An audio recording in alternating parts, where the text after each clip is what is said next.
Chapter 1. My story begins. In 1825, I was 10 years old. My father and mother were dead. I lived with my aunt and uncle, Mr. and Mrs. Reed. Their house was called Gateshead Hall. The house was in Yorkshire, in the north of England. My aunt and Uncle Reed had 2 children, a boy, John, and a girl, Eliza. I liked my Uncle Reed, and he liked me. But in 1825, my uncle died. After that, I was very unhappy. My Aunt Reed did not like me, and John and Eliza were unkind to me. It was a cold, rainy day in December. All of us were in the house. I wanted to be alone. I wanted to read. I opened a book. Then I heard my cousin John's voice. "Jane! Jane Eyre! Where are you?" John shouted. He came into the room and he saw me. "Why are you reading my book?" he asked. "Give it to me." John took the book. He hit my head with it. I screamed. John hit me again.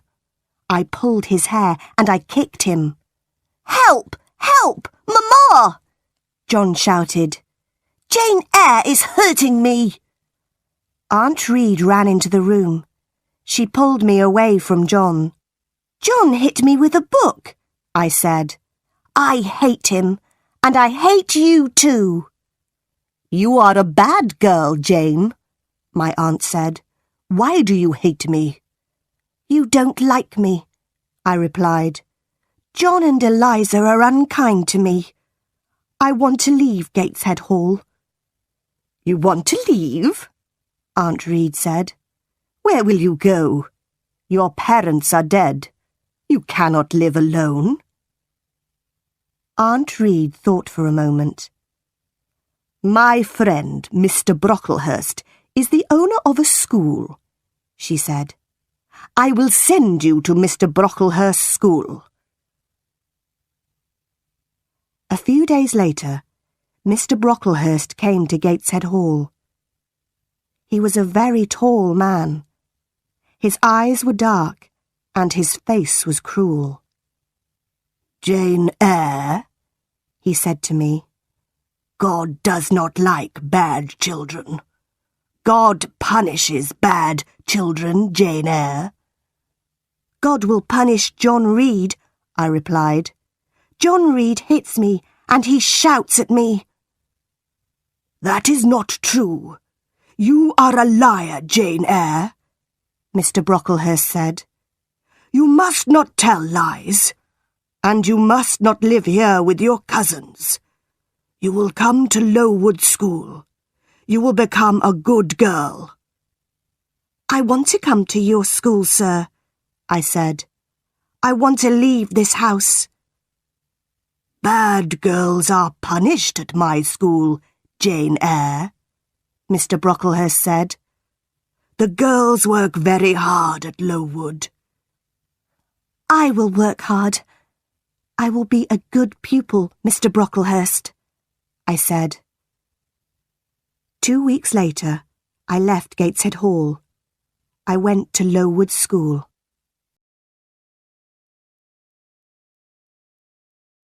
Chapter 2. Lowood School. It was the month of January. I arrived at Lowood School at night. A servant took me up some stairs and into a big bedroom. There were many beds in the room. The girls in the beds were asleep. The servant took me to an empty bed. I put on my nightclothes and I got into bed. Soon I was asleep too. I woke up very early. A loud bell was ringing. The bedroom was dark and cold. I watched the other girls. They washed in cold water and they dressed quickly. There was a plain brown dress next to my bed, and there was a pair of ugly, heavy shoes. I washed quickly. Then I put on my new clothes. I was very hungry. I followed the other girls down the stairs. We sat down at long tables in a large dining room. Our food was terrible. "The food is bad again," one of the girls said. "Stand up," a teacher shouted. "Don't talk." We stood up. We did not speak. We walked into a big schoolroom and we sat down. There were about 80 girls in the schoolroom, and there were 4 classes. The oldest girls were in the 4th class. I was in the 1st class. 4 teachers came into the room, and we began our lessons. The lessons were not interesting. First, we read some pages in a book. Then, our teacher asked us questions about those pages. After 4 hours, we went outside. It was very cold. Very soon, a bell rang. Lessons started again.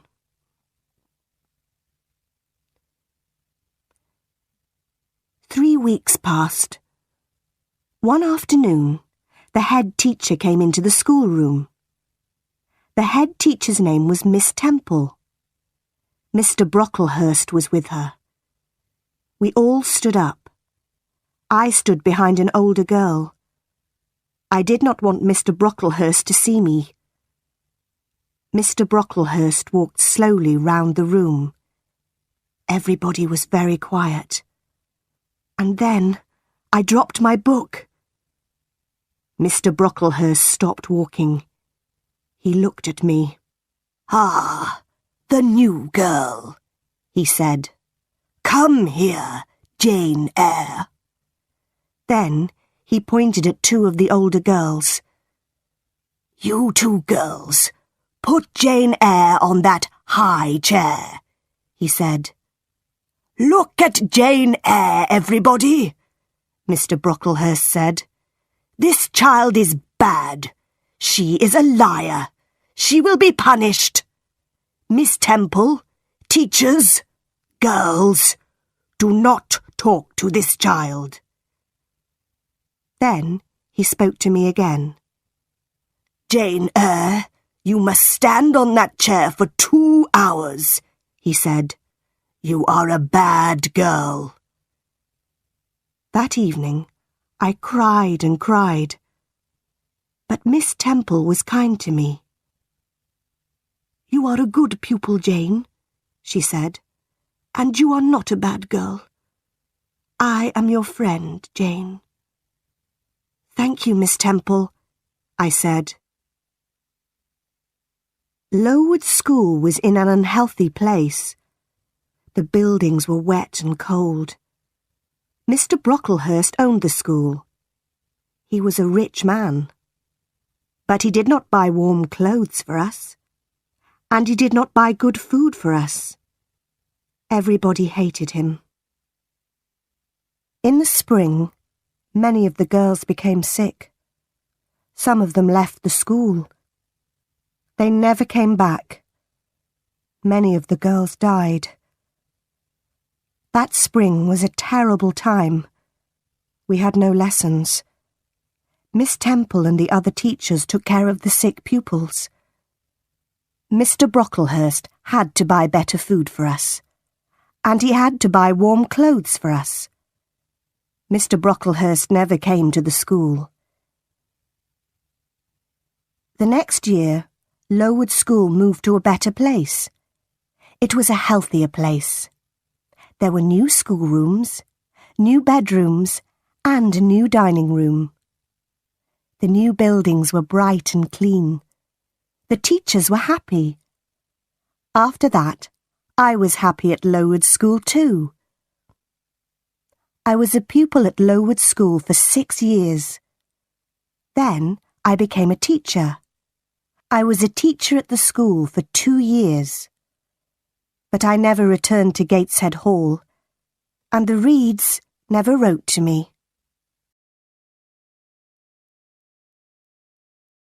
Chapter 3. Thornfield Hall.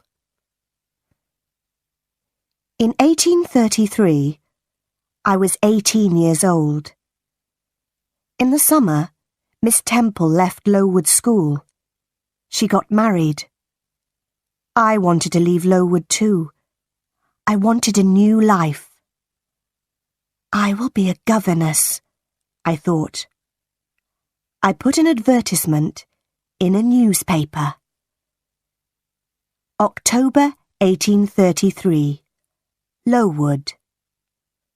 A young woman wants to teach 1 or 2 children in their home. She teaches English, arithmetic, geography, religion, French, drawing and music. J.E. I had a reply to my advertisement. The reply was from Mrs. Fairfax of Thornfield Hall near Millcote. Millcote was about 70 miles from Lowood School. Mrs. Fairfax wanted a governess for a little girl. I wrote to Mrs. Fairfax immediately. I was going to be a governess at Thornfield Hall. I travelled to Millcote in a coach. At Millcote, a servant met me. He took me to Thornfield Hall. At Thornfield Hall, another servant opened the door. She was smiling. She took me into a small, warm room. A lady was in the room. She was sitting by the fire. "Are you Mrs. Fairfax?"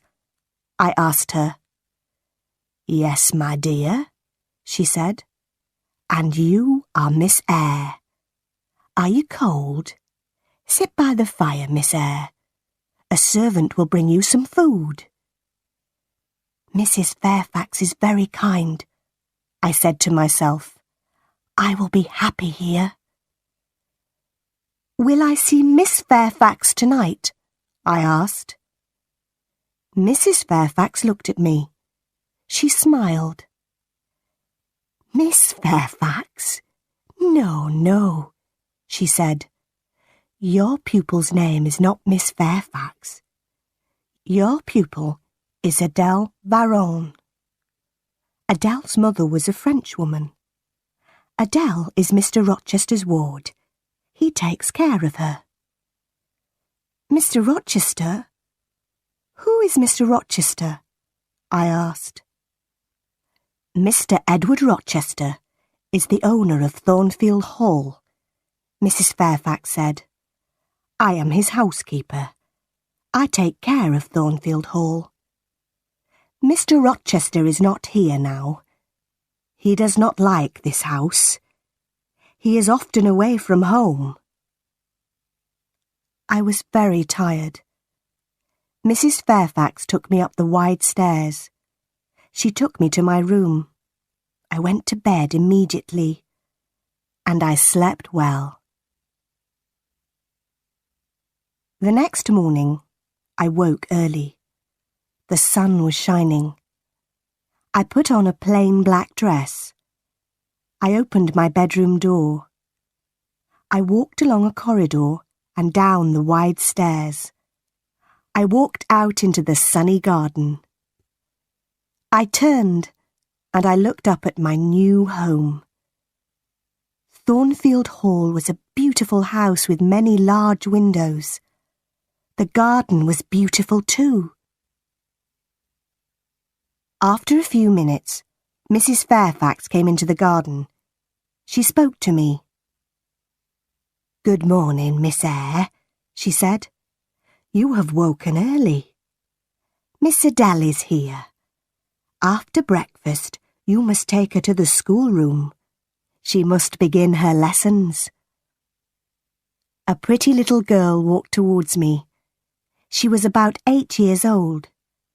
She spoke to me in French, and I replied in French.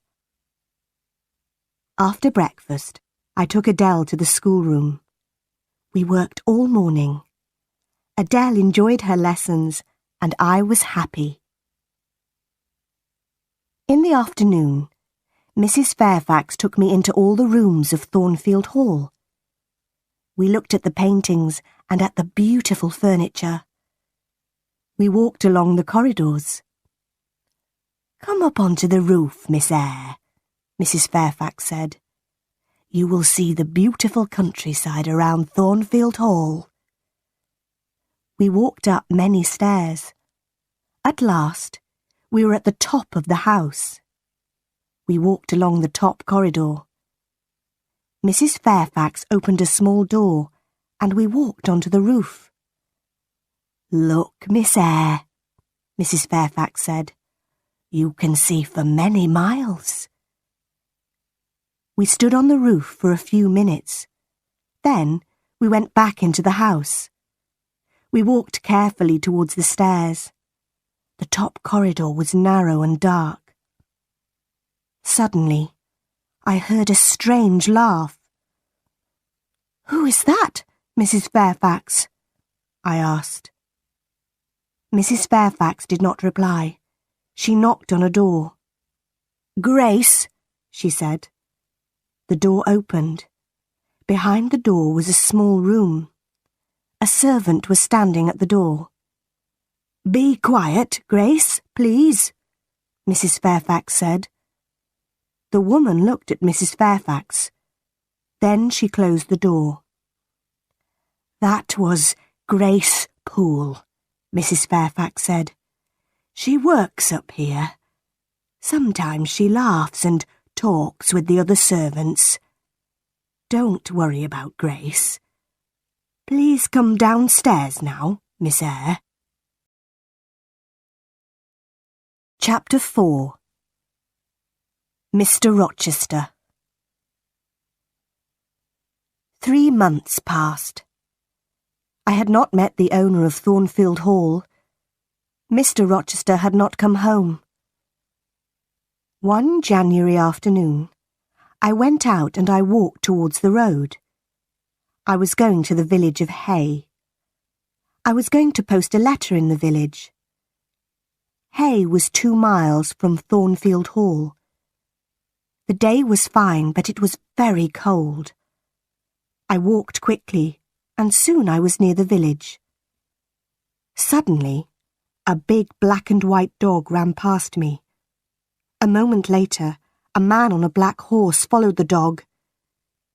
Then I heard an angry shout. The dog ran past me again. It was barking loudly. I turned round. The horse had fallen on the icy ground, and the man had fallen from the horse. I walked towards them. "Can I help you, sir?" I asked. "My horse fell. I've hurt my foot," the man said. The horse stood up. The man tried to stand up too, but he could not stand. He fell onto the ground again. The man was about 35 years old. He was not handsome, but he had a strong face. He had dark eyes and black hair. He was not very tall, but his body was powerful. "I'll bring somebody from Thornfield Hall," I said. "Do you live at Thornfield?" the man asked. "I am the governess," I replied. "Ah, yes, the governess," the man said. "Help me, please." The man stood up very slowly, and he put his hand on my shoulder. He walked slowly towards his horse. I helped him. He pulled himself onto the horse. "Thank you. Now go home quickly," the man said. And he rode away. I walked on to the village, and I posted my letter. Then I returned to Thornfield Hall. Bright lights were shining in the big house. I went inside. A big black and white dog walked towards me. It came from the dining room. I had seen the dog before. "Whose dog is that?" I asked a servant. "It's Mr Rochester's dog," the servant replied. "Mr Rochester has come home, but he has hurt his foot. His horse fell on some ice." I smiled. The owner of Thornfield Hall had returned. But I did not see Mr Rochester again that day. I saw Mr Rochester the next day. He sent for me in the evening. I put on a clean dress. I brushed my hair carefully. Mr Rochester was in the large sitting room. He was sitting in a big chair. His right foot was on a small chair. Mrs Fairfax and Adele were sitting with him. "This is Miss Eyre, sir," Mrs Fairfax said. Mr Rochester looked at me. He did not smile. "Sit by the fire, Miss Eyre," he said. "Where have you come from?" "From Lowood School," I replied. "I was there for 8 years." "8 years?" Mr Rochester said. "That is a long time. Who are your parents?" "I have no parents, sir," I answered. "They are dead." "But where is your home, Miss Eyre?" Mr Rochester asked. "I have no home, sir. I have no family," I said. "Why did you come to Thornfield Hall?" Mr Rochester asked. "I wanted to leave Lowood, sir," I replied.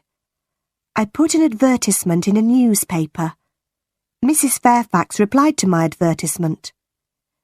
"Yes, I did," Mrs Fairfax said. "Miss Eyre is a good teacher, Mr Rochester." Mr Rochester smiled for the first time. "You are very young, Miss Eyre," he said. "I am 18, sir," I replied. Mr Rochester smiled again. He did not ask me more questions. After that evening, I did not see Mr Rochester for a few days. Then, one night, he sent for me again. "Sit near me, Miss Eyre," he said. "Mrs Fairfax will talk to Adele." I sat down quietly, but I did not speak. The fire was very bright. I saw Mr Rochester's face clearly. I saw his large, dark eyes. He was smiling. He was happy. After a minute, Mr Rochester spoke. "Miss Eyre," he said, "you are looking at me very carefully. Am I a handsome man?" "No, sir," I said. "You speak the truth, Miss Eyre," Mr Rochester said. "Look at me again. Am I a kind man?" "No, sir," I said again. "You are smiling now, but you are not always kind." "That is true," Mr Rochester replied. "I have had a difficult life. I have met bad people. I have been a bad person myself. Now Thornfield Hall is my home, but I hate this house. You are very young, Miss Eyre. You cannot understand me." "You are right. I don't understand you, sir," I said. I stood up. "Where are you going?" Mr Rochester asked. "It is late. Adele must go to bed," I said. "Are you frightened of me, Miss Eyre?" Mr Rochester asked. "No, sir," I replied, But you say strange things, sir. Mr. Rochester smiled. Take Adele to her bedroom now, Miss Eyre, he said. We will talk again tomorrow. After that night, we talked together many times. Mr. Rochester was an interesting man, but he was a strange man too. I often thought about him. Why does Mr. Rochester hate Thornfield? I asked myself. Thornfield Hall is a beautiful place, but Mr. Rochester is not happy. Chapter 5. Fire. It was March. One night I was in bed, but I was not asleep. The house was quiet. Suddenly, I heard a sound in the corridor outside my room. Who's there? I said. Nobody answered. Then I heard a strange laugh.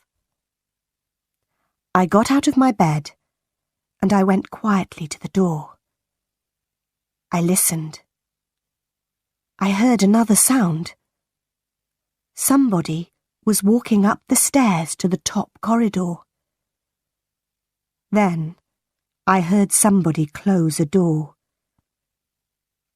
Was that Grace Poole? I said to myself. Yes, it was Grace. Why was she laughing? And why is she walking in the house at night? Is she mad? I must tell Mrs. Fairfax about this. I will speak to her now. I put on some clothes and I opened the door. There was a candle on the floor outside my room. The candle was burning. There was thick smoke in the corridor. I went into the corridor. I looked around me. The door of Mr. Rochester's bedroom was open, and the smoke was coming from Mr. Rochester's room. I ran into the room. Wake up, sir! What happened, Jane? There was a fire, sir. Grace Poole tried to kill you. Stay here, Jane. Open the window. I'll go upstairs. I sat in a chair by the window. Time passed.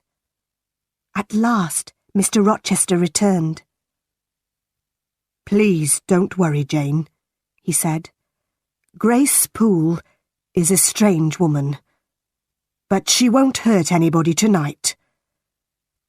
I stood up. Good night, sir, I said. Mr. Rochester held my hand. He looked at me, and he smiled. Thank you, my dear friend, he said. You saved my life tonight, Jane. Good night, sir, I said again. I went back to my bed. I was very tired, but at first I could not sleep. Suddenly, I understood something. I loved Mr. Rochester. He had smiled at me. He had held my hand. Did he love me? I did not know. But I thought about Mr. Rochester for a long time. I did not see Mr. Rochester the next day. He did not send for me. In the evening, I went down to Mrs. Fairfax's sitting room. The housekeeper was looking out of the window. The weather has been good today, Mrs. Fairfax said. Mr. Rochester had a good day for his journey. His journey? Where has he gone? I asked. I was surprised. He has gone to Ingram Park, Mrs. Fairfax replied. Mr. Rochester will stay there for a week or more. He has many friends. All his friends will be at Ingram Park this week. Will there be any ladies at Ingram Park? I asked.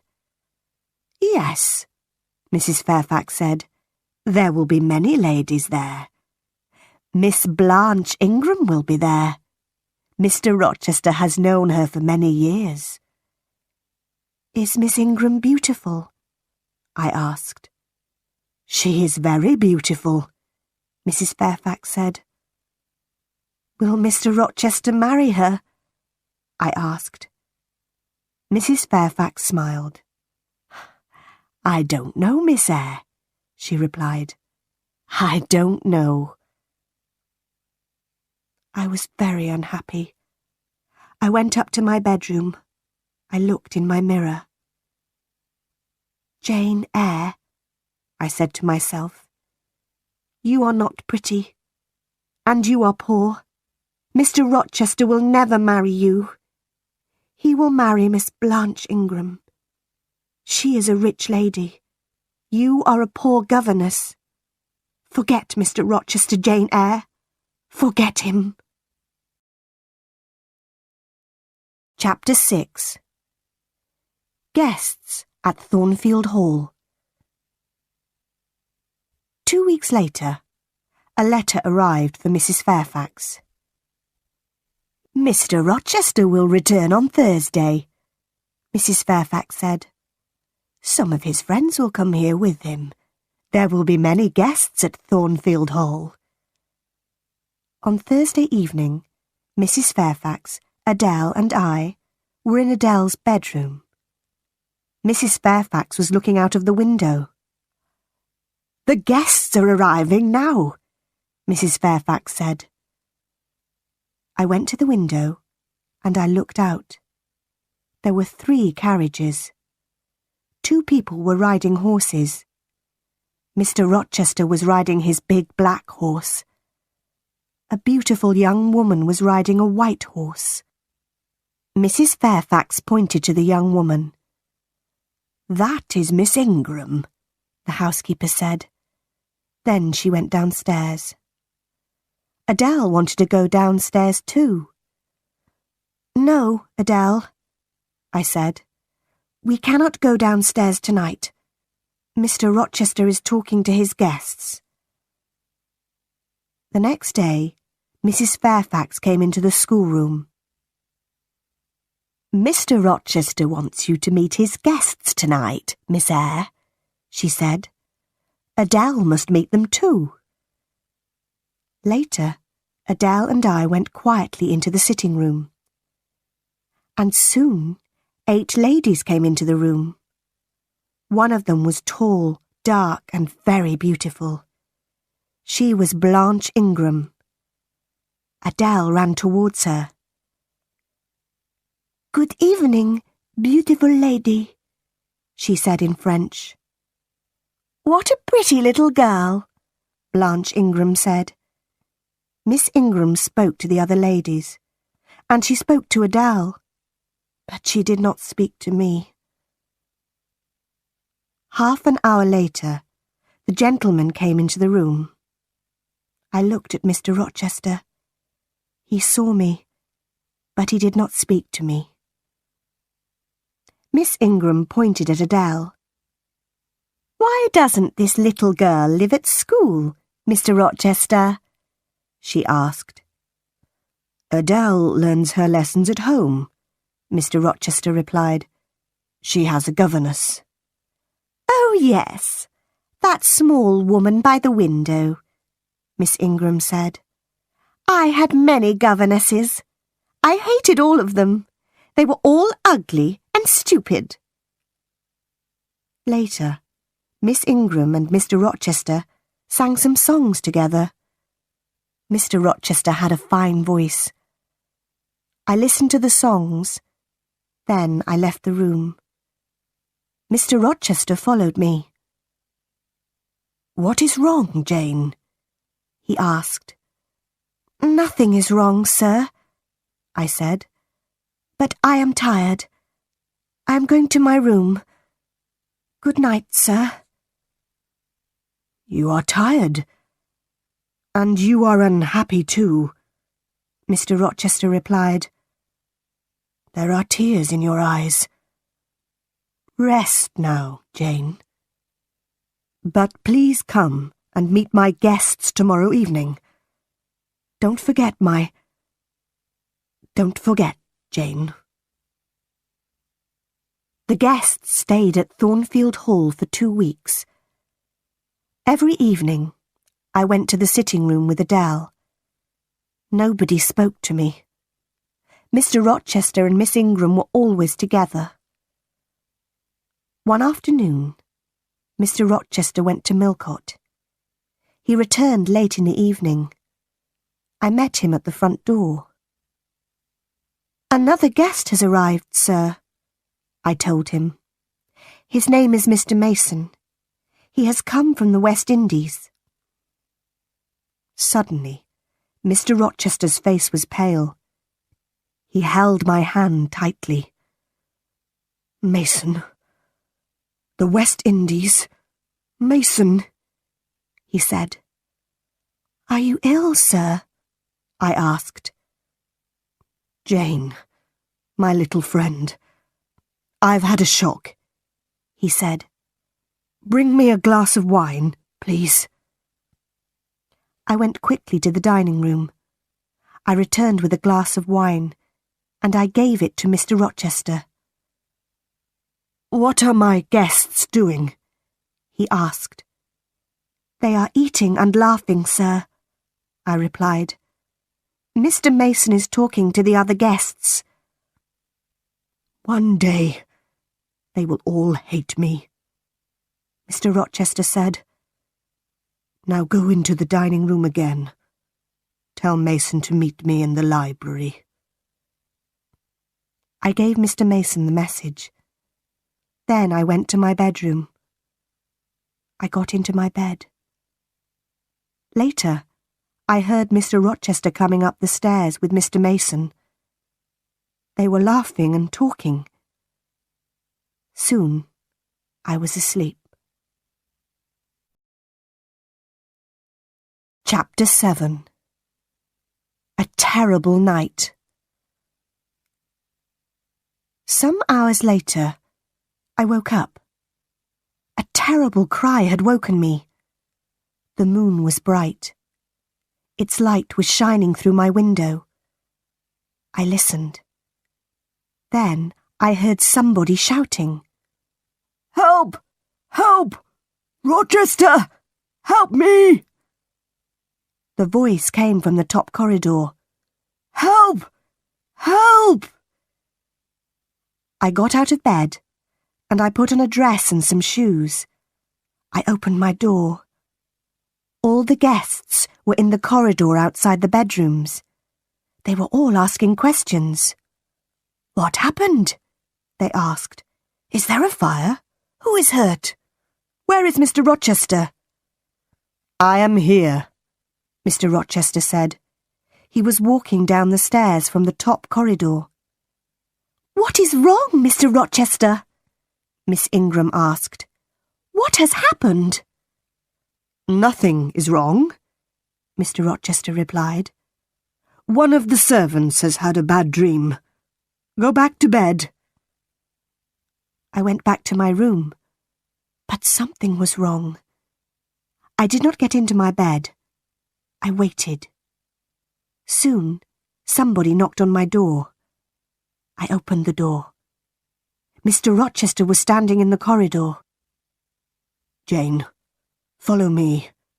Do not make a sound, Mr. Rochester said. We went up to the top corridor. Mr. Rochester unlocked a door, and we went inside a room. Mr. Mason was sitting on a chair in the room. His face was pale, and his shirt was covered with blood. Then I heard a terrible laugh. The sound came from the next room. Grace Poole is a mad woman, I thought. Why does Mr. Rochester have a mad servant? Mr. Rochester spoke quietly to Mr. Mason. "I am going to bring a doctor, Richard," he said. Then he spoke to me. "Stay here, Jane. Wash Mr. Mason's arm, but do not speak to him." Mr. Rochester left the room. I washed Mr. Mason's arm. We waited for Mr. Rochester and the doctor. Mr. Mason did not speak to me, and I did not speak to him.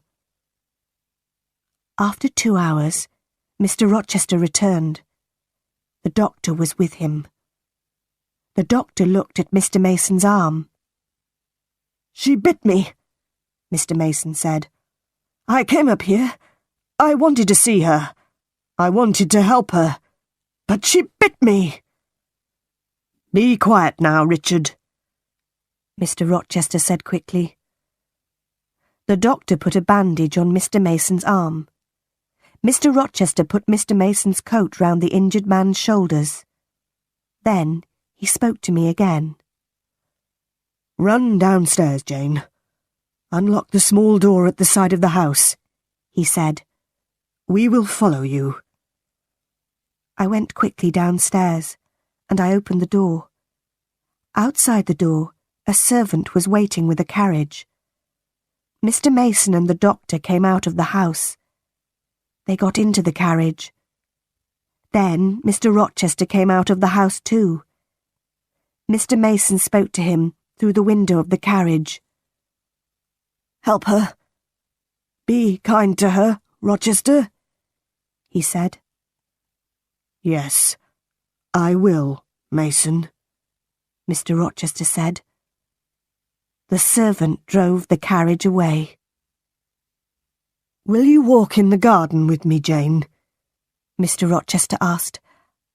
"I do not want to sleep now." "Yes, I will, sir," I said. Soon it was morning. The birds were beginning to sing. The flowers had a sweet smell.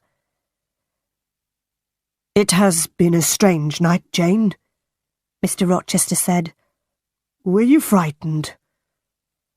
"I am frightened of Grace Poole," I said.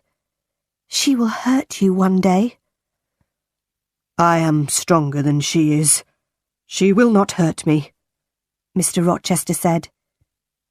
He looked at me for a few moments. "Are you my friend, Jane?" he asked me. "Yes, sir. I will be your friend forever," I replied. "Thank you, my dear," Mr. Rochester said. "I have made mistakes. Now I want to be happy. That is not wrong, is it, Jane?" He stopped speaking for a minute. Then he said, "Go into the house. I'll talk to you tomorrow." But the next day, I had a letter from Gateshead Hall, my Aunt Reed's house. The letter was from my cousin Eliza. Gateshead Hall. Dear Jane Eyre, my brother, John, is dead. My mother is very ill. She wants to speak to you. Please come quickly, Jane. Your cousin, Eliza Reed. I started the journey to my Aunt Reed's house immediately. I arrived there the next day. My Aunt Reed was very, very ill. She could not move, and she did not speak to me. I wanted to return to Thornfield Hall. I wanted to see Mr. Rochester. But Eliza wanted me to stay at Gateshead Hall. After 3 weeks, my aunt spoke to me at last. She spoke very slowly. "Are you Jane Eyre?" she asked. "Yes, Aunt Reed, I am Jane Eyre," I replied. "There is a letter for you," Aunt Reed said. "It is in my desk. Call Eliza, please. She will get the letter. Eliza came into the room. She opened the desk and she gave me a letter. "Read the letter, Jane," my aunt said. The letter had come from Madeira, but it was 3 years old. Madeira, October 1831. Dear Madam, I am Jane Eyre's uncle. I am a very rich man. I have no children. One day, Jane will have all my money. Tell her about me. She must write to me. John Eyre. "I answered that letter," Aunt Reed said. "I hated you, Jane. I did not want you to have your uncle's money. I wrote to John Eyre. I wrote, 'Jane Eyre is dead. She died at Lowood School.' I am sorry, Jane. I was wrong." Mrs. Reed died that night. I left Gateshead Hall a few days later. I took my uncle's letter with me. Mr. Rochester met me at Thornfield Hall. "Welcome back to my house," he said. "This is your home, Jane." "Thank you, sir," I said. "I am very happy here." Mr. Rochester's guests had left. No other visitors came to Thornfield Hall. Every day, Mr. Rochester and I talked together. And every day, I loved him more.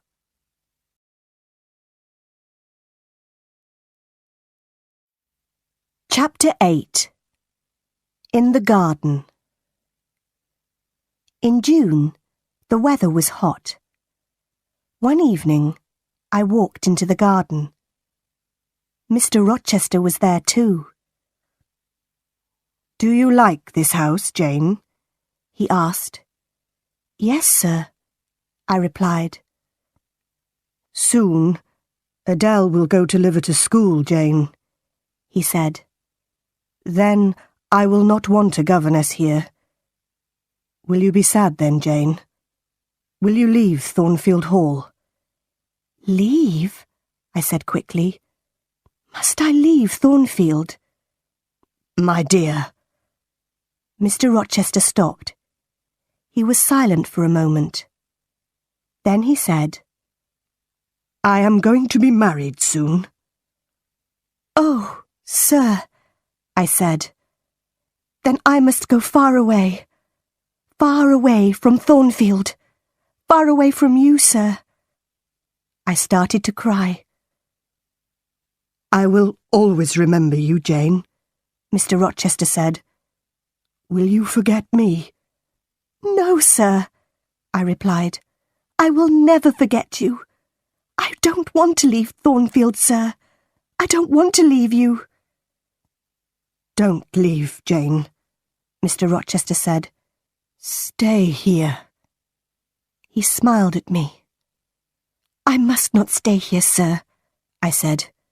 "You are going to marry Miss Ingram. I am poor. I do not have a pretty face. But I have a heart. It is a loving heart, sir." "Jane, I am not going to marry Miss Ingram," Mr. Rochester said. "She is rich. She is beautiful. You are poor. You are not beautiful. But I want to marry you. Will you marry me, Jane?"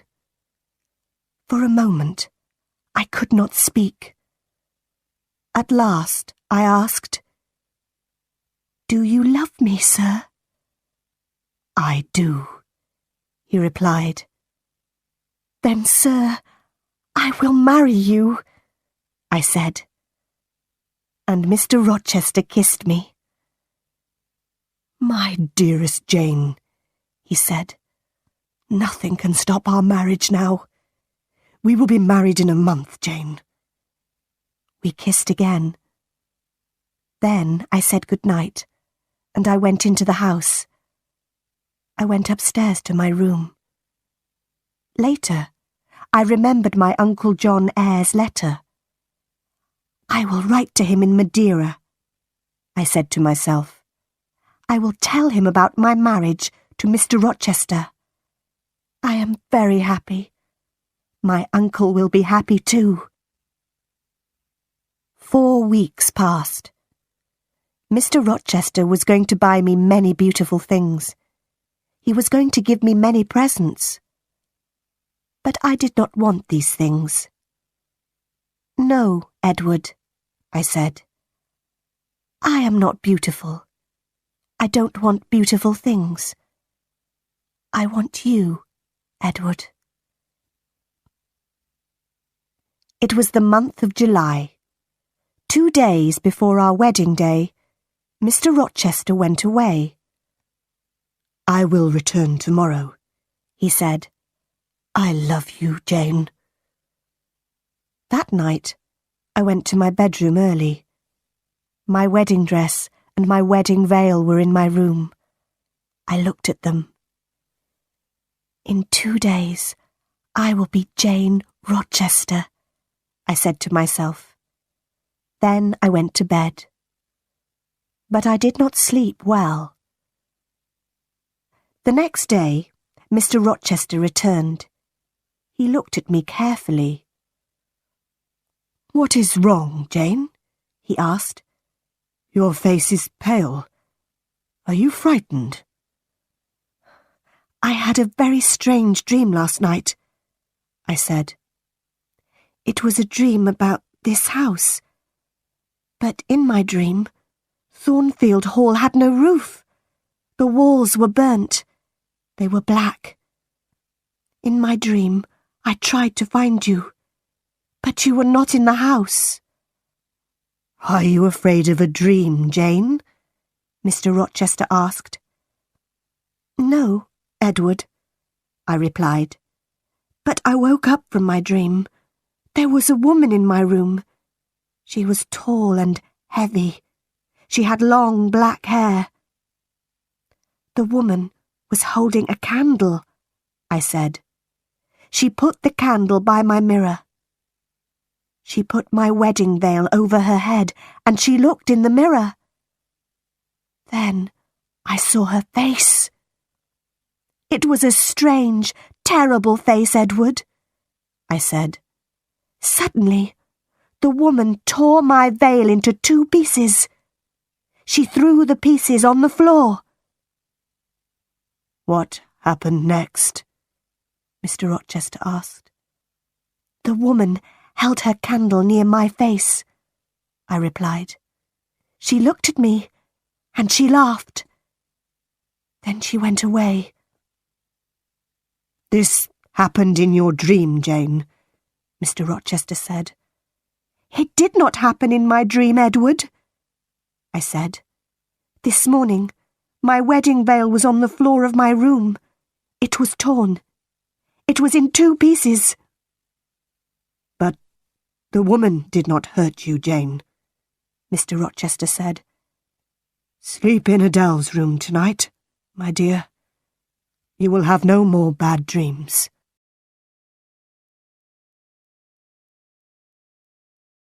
Chapter 9. Mr Rochester's Wife. It was our wedding day.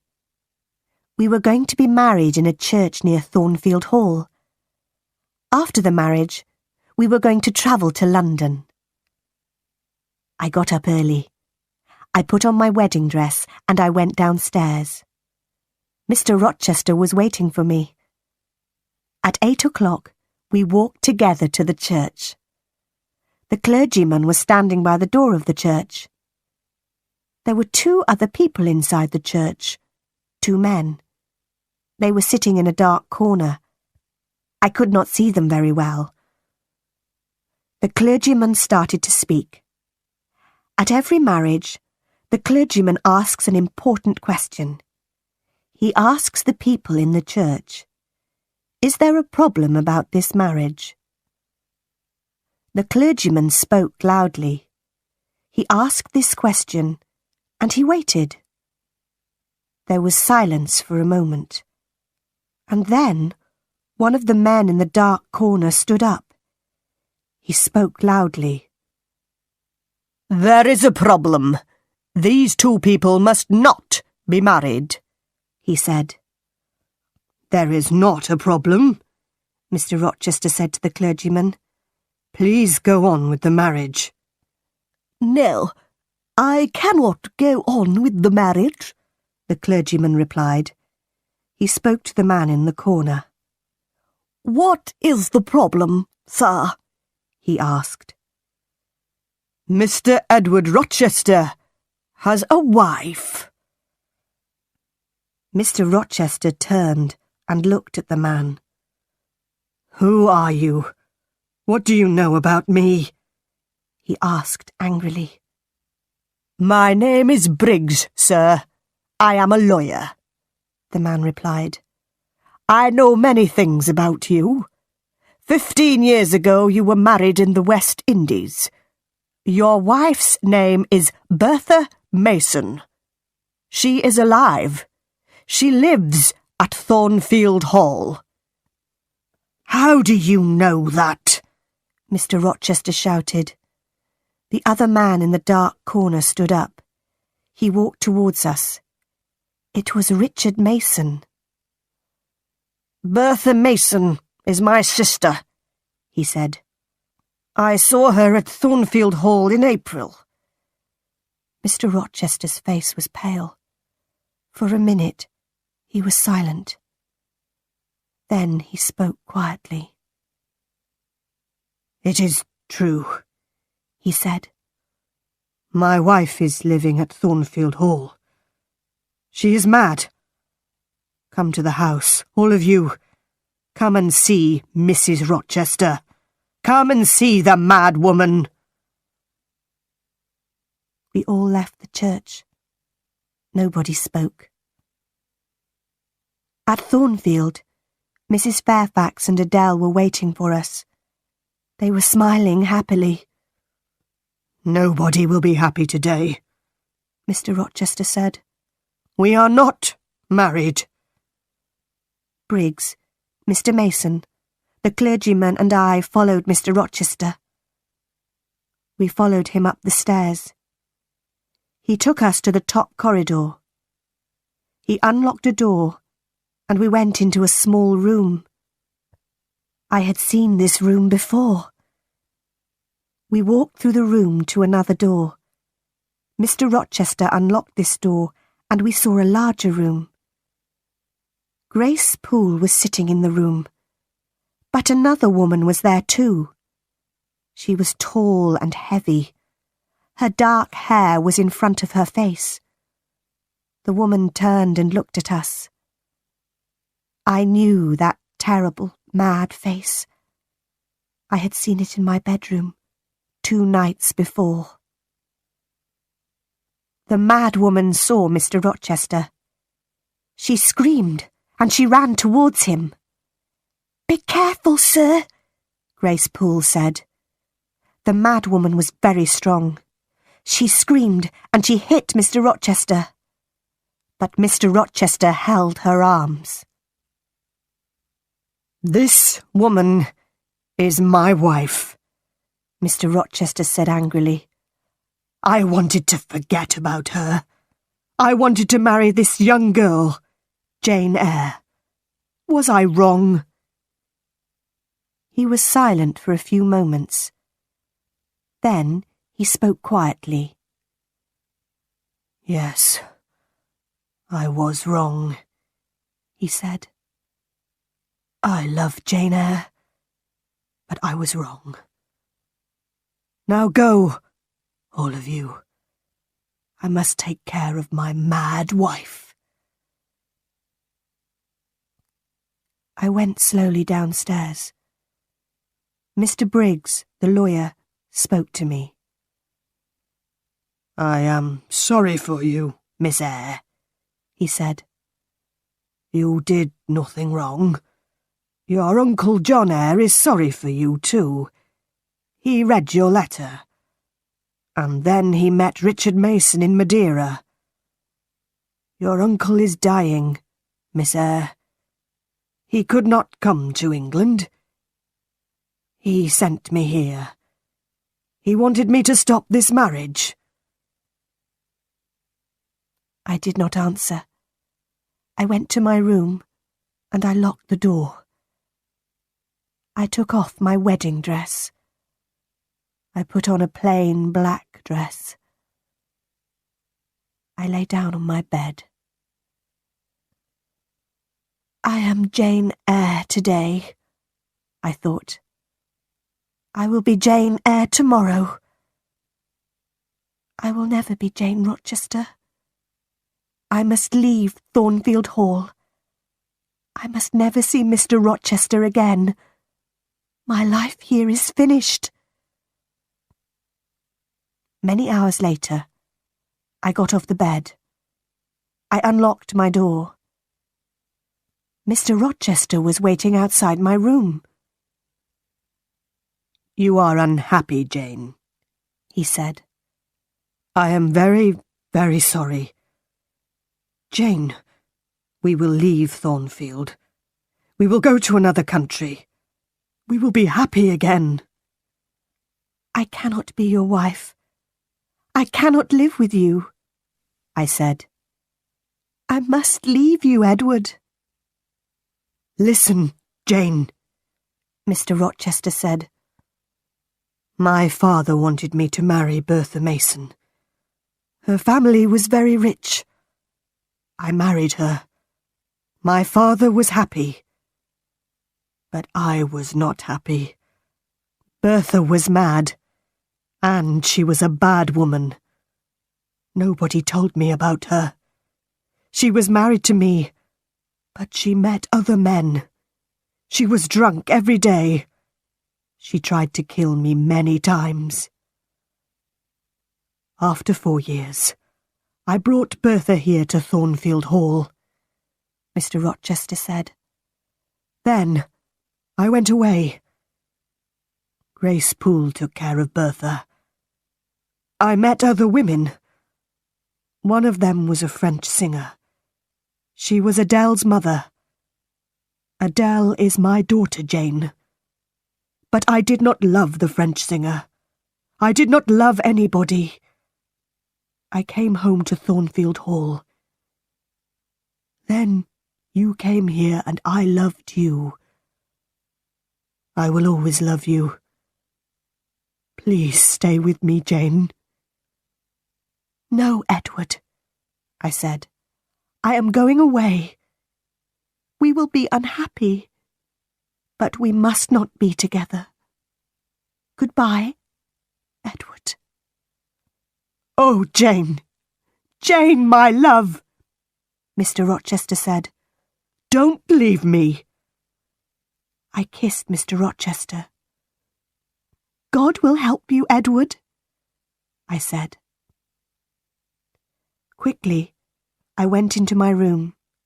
I put some clothes into a bag. Later, I heard Mr Rochester go into his room. Very quietly, I went downstairs. I opened the small door at the side of the house. I left Thornfield Hall, and I walked to the road. It was dark. Soon, a coach came along the road. I gave all my money to the driver of the coach. I got into the coach. Many hours later, the coach stopped. It was 10 o'clock in the morning. "You must give me more money now," the driver said. "I have no more money," I said. "You have no more money? Then you must get out of the coach," the driver said. I got down onto the road. The coach moved away quickly, but I had left my bag in the coach. I looked around me. I was on a cold, empty moor.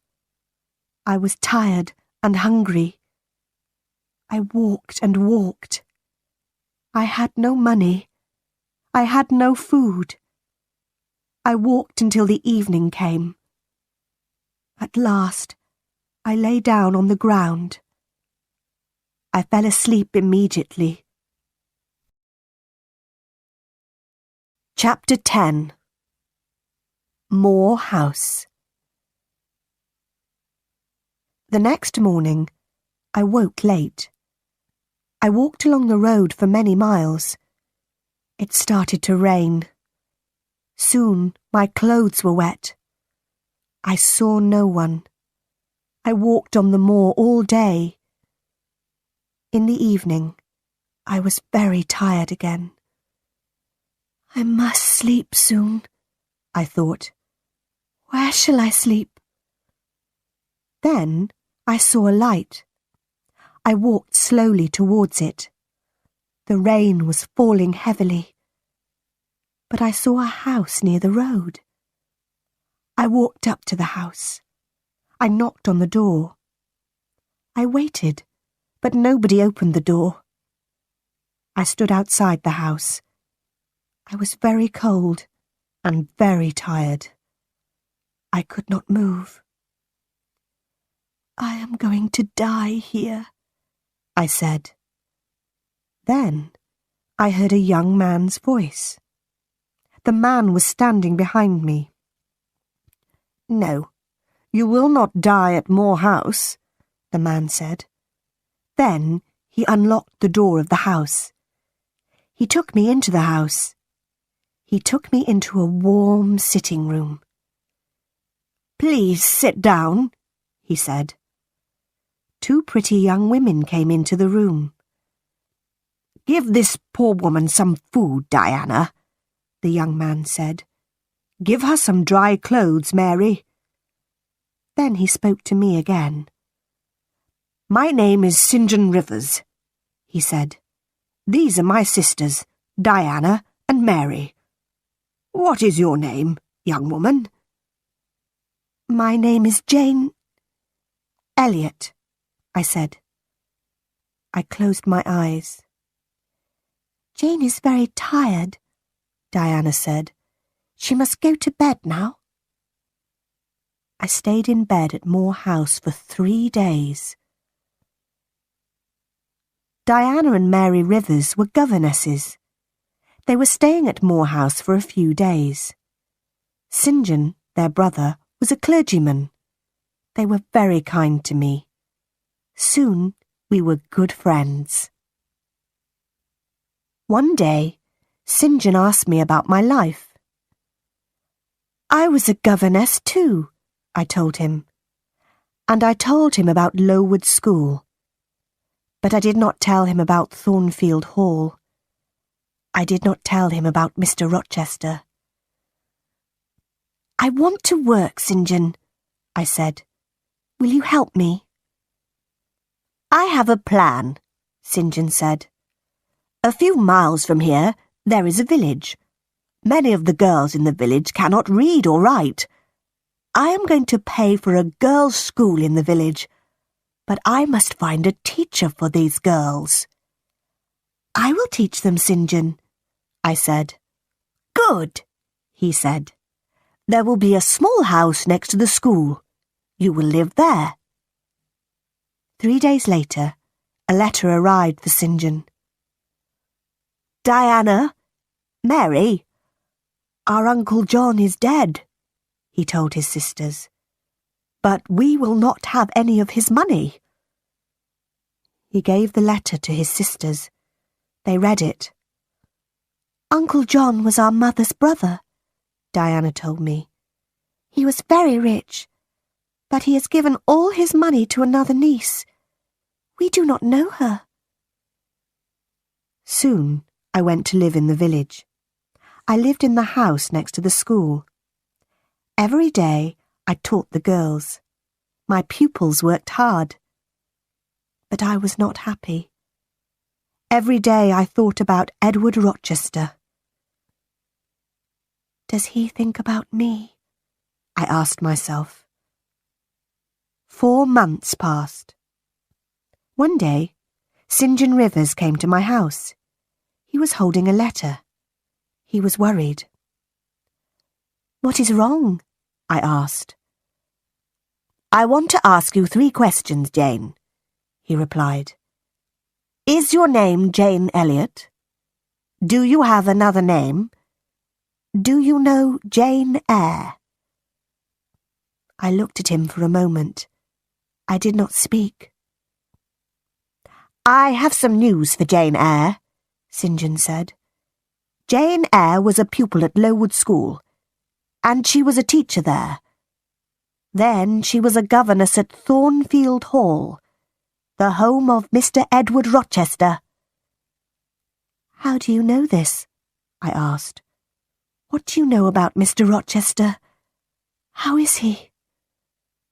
I don't know, St John said. This letter is from a lawyer. The lawyer tells a story about Mr Rochester. Mr Rochester had a mad wife, but he tried to marry Jane Eyre. She left Thornfield. Now this lawyer, Mr Briggs, is trying to find her. I will tell you the truth, St John, I said. My name is not Jane Elliot. My name is Jane Eyre, and I was a governess at Thornfield Hall. I know Mr Rochester. Did Mr Briggs write anything about Mr Rochester? No. The letter is about you, Jane, St John said. Your uncle, John Eyre, is dead. John Eyre has given you £20,000. You are rich, Jane. But why did Mr Briggs write to you? I asked. My mother's name was Eyre, St John said. She was your father's sister, Jane. Then you, Diana and Mary are my cousins, I said. I thought carefully for a moment. Write to Diana and Mary, I said. They must come home. I will give all of you some of Uncle John's money. The next day, I wrote to Mr Briggs. I gave St John, Diana and Mary £5,000 each. I wrote to Mrs Fairfax too, but she did not reply. 6 months passed. I heard nothing from Thornfield Hall. I heard nothing about Mr Rochester. Then, one day, I was walking on the moor. Suddenly, I heard a voice. There was nobody on the moor, but the voice was calling my name. Jane, Jane, Jane. That is Mr Rochester's voice, I said to myself. Then I shouted, I am coming, Edward! I am coming! I ran to Moor House. I spoke to my cousins. I am going to Thornfield Hall tomorrow, I told them. I began my journey the next day.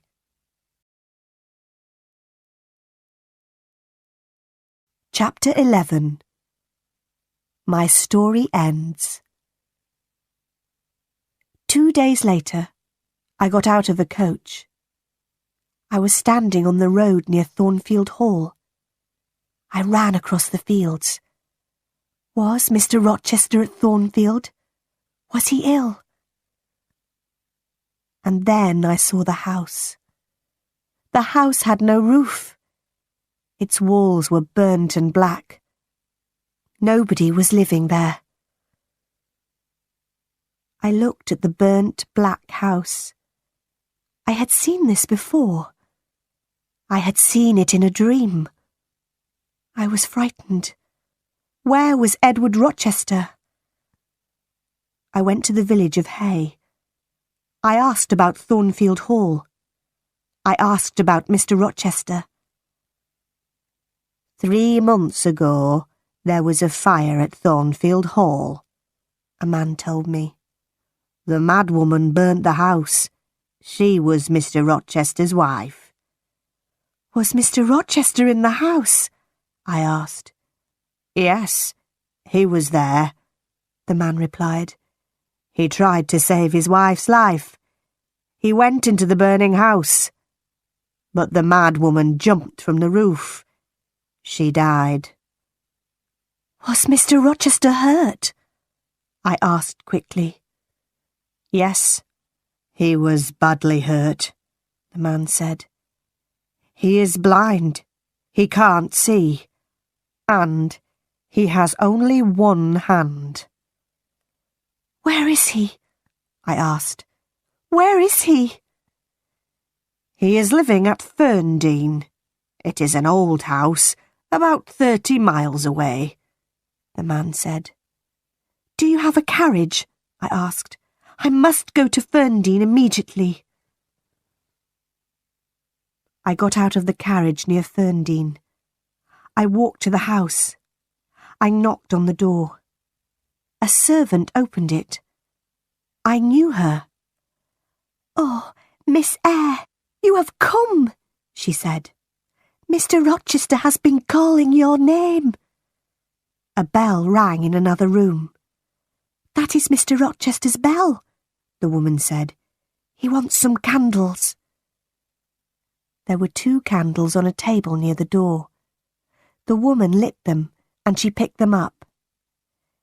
Mr. Rochester is blind, but he always burns candles in his room in the evenings, she said.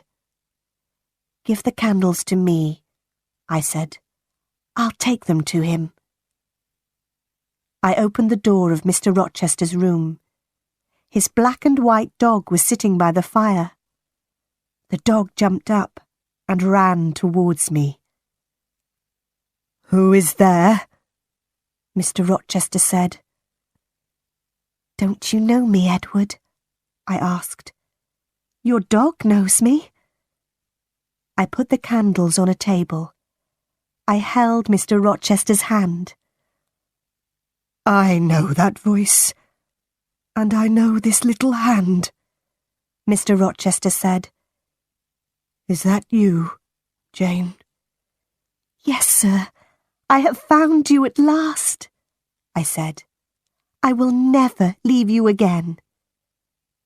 Then I told Mr. Rochester my story. Why did you leave your cousins, Jane? Mr. Rochester asked. Why did you come back to me? I am blind. I have only one hand. I will take care of you, Edward, I said. But I don't want a servant, Mr. Rochester replied. I want a wife. You will have a wife, Edward, I said. I will be your wife. I will marry you. I loved you very much at Thornfield Hall. Now, I love you more. Mr. Rochester and I got married. After a time, his eyes were better. He could see a little. He saw the face of our first child. My dear Edward and I are very happy.